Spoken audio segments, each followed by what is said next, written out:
দার্জিলিংয়ের রাস্তায় যেতে যেতে দেখতে পেলাম খুব সুন্দর সুন্দর কিছু মূর্তি। আর এই যে দেখতে পাচ্ছ, এখানে কিছু নটরাজের মূর্তি রয়েছে। এখানে কিন্তু সব রকমের মূর্তিই রয়েছে, যেমন গণেশের মূর্তি, শ্রীকৃষ্ণর মূর্তি, আর বড় করে একদম নটরাজের মূর্তি।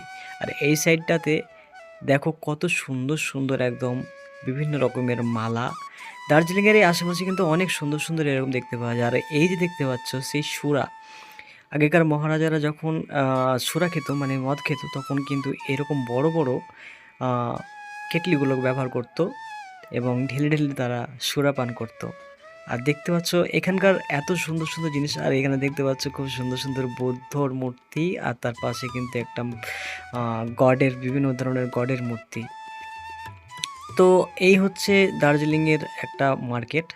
অনেকেই কিন্তু এখানে ভিড় জমিয়েছে। আর আশেপাশে যতগুলো তুমি দোকান দেখবে, সমস্ত দোকানে কিন্তু এরকম জিনিসপত্র তুমি দেখতে পাবে। দেখতে পাচ্ছ কত সুন্দর সুন্দর মুখোশ। এগুলো কি কাজে ব্যবহৃত হয় বা কি ট্র্যাডিশন তাদের আমার জানা নেই। হয়তো তাদের কোনো ট্র্যাডিশন, তারা এগুলোকে হয়তো ইউজ করে বিভিন্ন রকমের ফেস্টিভ্যাল টাইমে হয়তো ব্যবহৃত করে। তো দেখতেই পাচ্ছ কত সুন্দর সুন্দর লাগছে। আর তোমরা যারা দার্জিলিং এসেছো বা আসবে, তারা কিন্তু এগুলো দেখতে পাবে। এখানে কিন্তু অনেক রকমের দোকান রয়েছে দেখতে পেলে, যেমন এখানে রয়েছে বিভিন্ন রকমের নেকলেস, কানের দুল মেয়েদের, আর পায়ের তোড়া এটসেট্রা।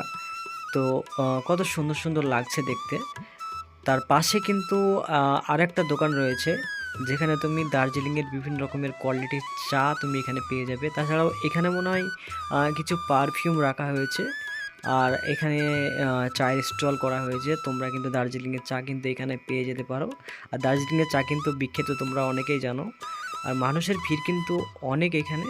ওই যে দূর থেকে মার্কেটটা দেখা যাচ্ছে, খুব সুন্দর এক